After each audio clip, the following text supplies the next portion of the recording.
Next है मेरे मित्रों, आपका और मेरा धड़कता हुआ दिल। क्या है?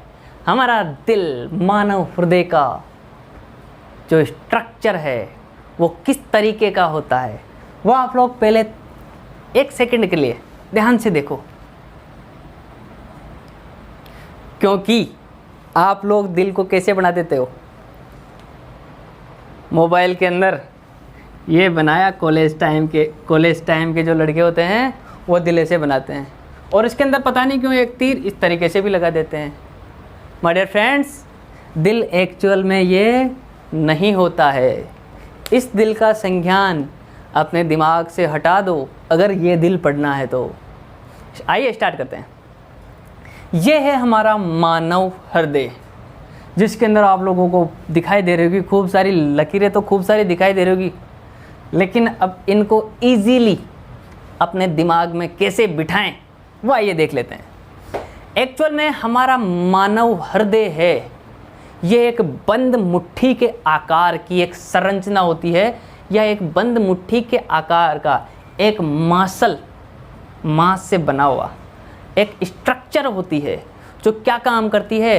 रक्त की पंपिंग करने का। किसका काम करती है? रक्त की पंपिंग, मतलब रक्त को यहाँ से पंप किया और यहाँ तक पहुँचा दिया, रक्त को यहाँ से पंप किया और यहाँ तक पहुँचा दिया। और क्या काम करती है? किसी के लिए धड़कता भी तो है। कैसे धड़कता है? धक धक धक धक, ऐसे धड़कता है। लेकिन मेरे मित्रों, आप लोग गलत हो। आइए यहाँ पे इस स्ट्रक्चर के अंदर हम लोग देखेंगे कि हमारा दिल धक धक की नहीं, लपडप की आवाज़ करता है। और वो लपडप की आवाज़ क्यों करता है वो भी हम लोग इसी के अंदर देखने वाले हैं। तो आइए स्टार्ट करते हैं। मानव जो हृदय है ये एक मांसल आकृति होती है, और इसके चारों तरफ एक झिल्ली होती है। क्या होती है? झिल्ली। और उस झिल्ली के अंदर एक द्रव होता है, एक लिक्विड होता है, जो क्या करता है? मानव हृदय की बाहरी आघातों से रक्षा करता है। ओके, तो आपका लवर हृदय की रक्षा नहीं करता। वो जो हृदय आवरण बोलते हैं हम लोग, क्या बोलते हैं? हृदय का आवरण, हृदय आवरण। वो हृदय आवरण के अंदर जो द्रव है वो हमारे दिल की, हमारे हृदय की बाहरी आघातों से रक्षा करता है। और जो मानव का दिल है मेरे मित्रों, वो एक्चुअल में 4 भागों में बटा हुआ है। कितने भागों में बटा हुआ है? ये हो गया हमारा दिल। ये कितने भागों में बटा हुआ है? ये बटा हुआ है 4 भागों के अंदर। कितने भागों में? 4 भागों के अंदर। अब हम लोग ये जो ऊपरी दोनों भाग होते हैं इनको बोलते हैं आलिंद। क्या बोलते हैं? आलिंद। और निचले दोनों भागों को बोलते हैं निले। क्या बोलते हैं माय डियर फ्रेंड्स? निले। अब इनमें भी क्या होता है?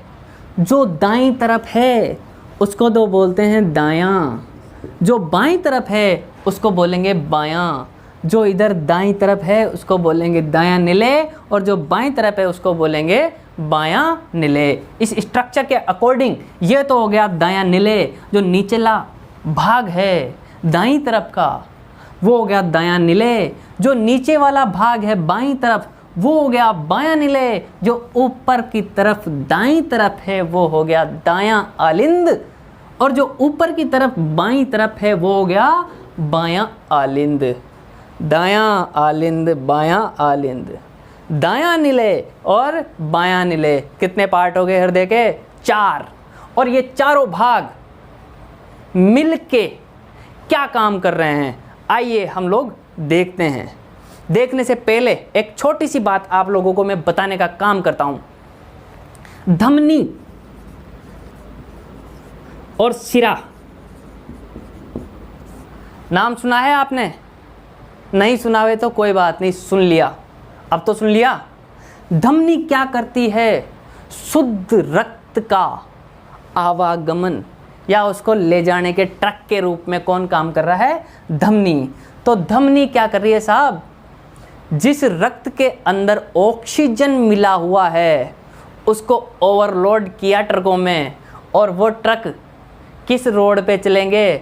धमनी रूपी रोड के अंदर, या धमनी रूपी सुरंग मान लो। उस सुरंग के अंदर वो ऑक्सीजन से लोड किया हुआ ट्रक, जो किसका बना हुआ है? रक्त का। वो रक्त किस में से जाएगा? धमनी में से। तो O2 अगर है तो वो कौन सी हो गई? धमनी। और जिसके अंदर मान लो दिल से रक्त पहुंचाया यहाँ पे उंगली तक, उंगली के अंदर रक्त की ऑक्सीजन यानी कि इसकी ऊर्जा यहाँ से निकाल ली।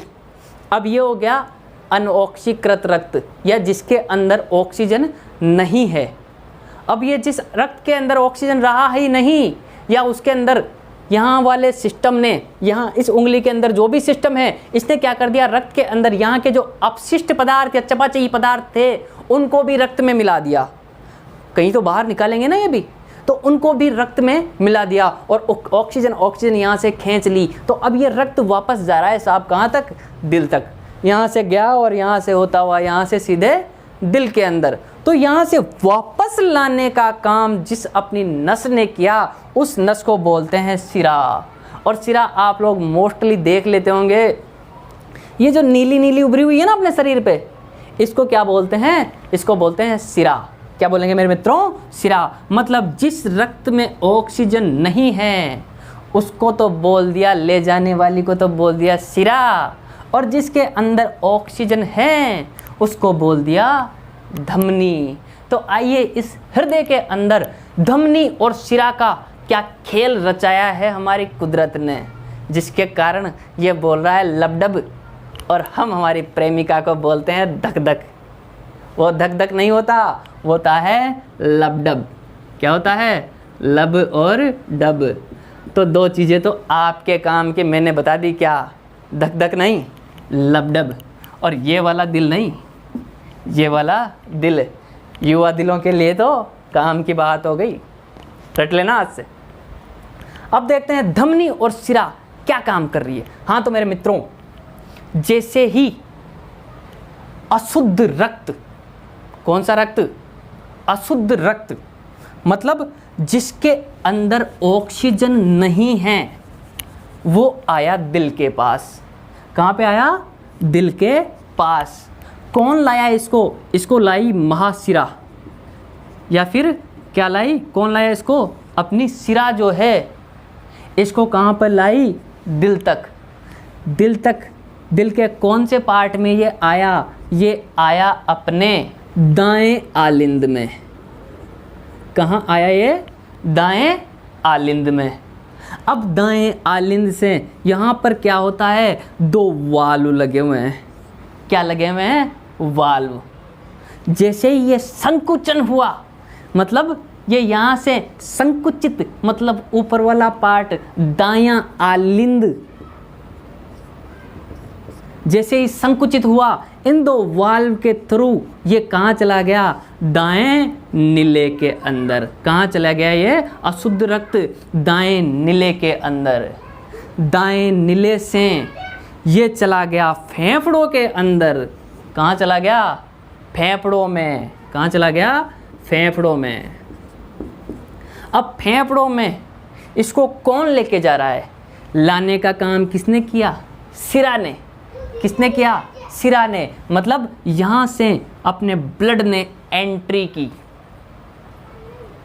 प्रभास के जैसे धांसू एंट्री। जैसे ही एंट्री हुई आलिंद के थ्रू, मतलब फर्स्ट जो गेट है एंट्री करने का, मूवी के अंदर फर्स्ट गेट का नाम हो गया दायां आलिंद। दाएं आलिंद में जैसे ही खराब खून की एंट्री हुई, दाएं आलिंद ने उसे पुश करके भेज दिया दाएं नीले के अंदर। कहाँ भेज दिया? दाएं नीले के अंदर। तो सेकंड जो गेट आया प्रभास का, वो हो गया दायां नीले। मतलब खून पहले आया दायां आलिंद में, दाएं आलिंद से इन दो वाल्व के थ्रू, जिनको हम क्या बोलते हैं? मेटेरियल। क्या बोलते हैं? मेटेरियल। इन वाल्व के थ्रू चला गया दाएं नीले के अंदर, दाएं नीले से ये जा रहा है फेफड़ों में, और फेफड़ों तक इसको ले जाने का काम कौन कर रही है? अपनी ये फुफ्फुस धमनियाँ। कौन कर रही है? फुफ्फुस धमनियाँ। सिरा और धमनी, यहाँ पे अपन ने देखा था कि धमनी ऑक्सीजन से भरपूर रक्त को लाती है और सिरा ऑक्सीजन जिसमें नहीं होती उसको लेके जाती है। लेकिन यहाँ पे तो मामला उल्टा हो गया। ये जो ऑक्सीजन रहित ब्लड था इसको ले जाने का काम कौन कर रही है? फुफ्फुस धमनी। तो मेरे मित्रों याद रख लेना, जहाँ पे वर्ड आ गया फुफ्फुस, या इसको इंग्लिश में बोला जाता है प्लमनरी। क्या बोला जाता है? प्लमनरी।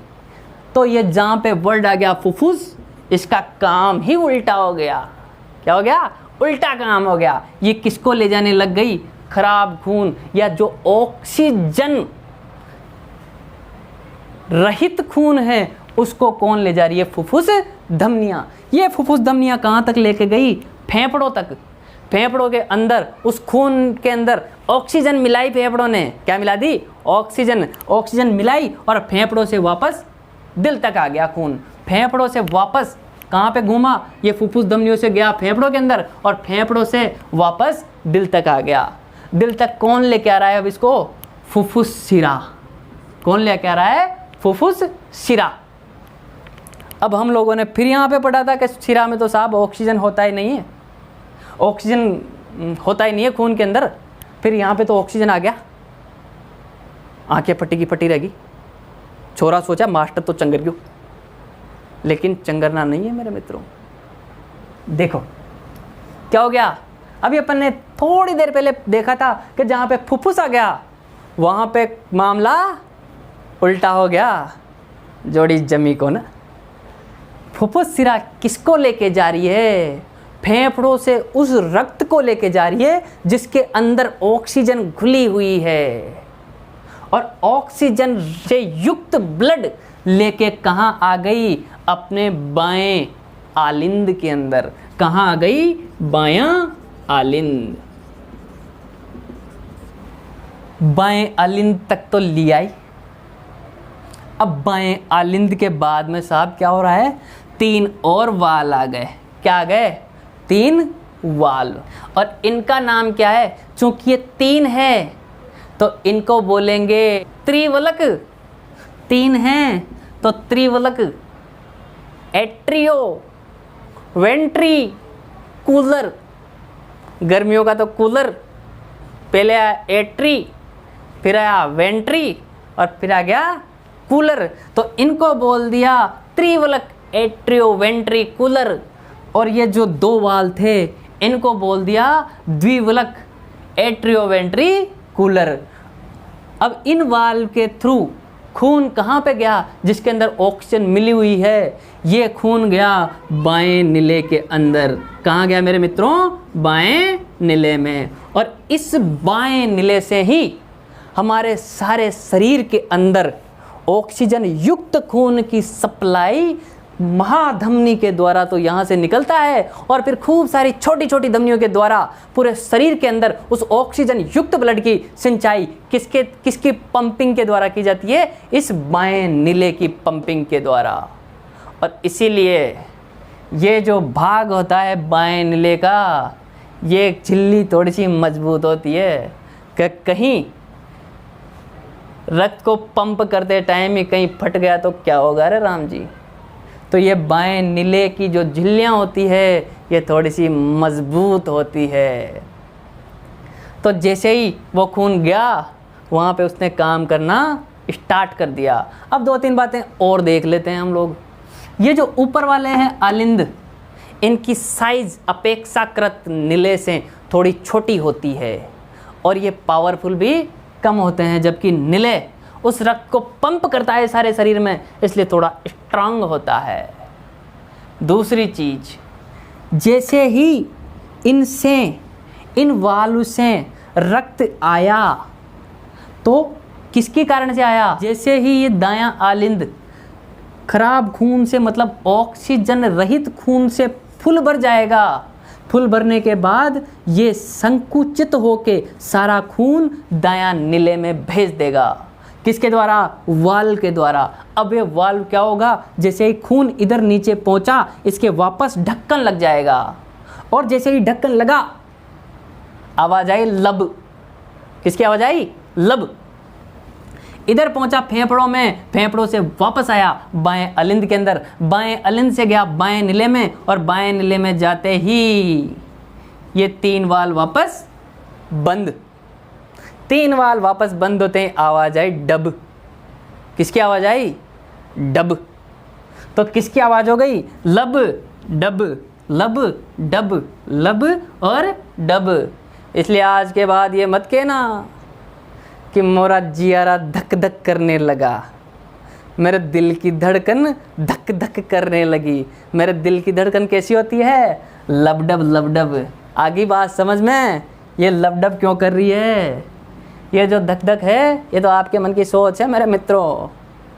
ओके, दिल की आवाज़ कैसे आ रही है? लबडब। किसके कारण? इन एट्रीवेंट्रिकुलर जो वाल्व है उनके कारण ये लबडब की आवाज़ आती है।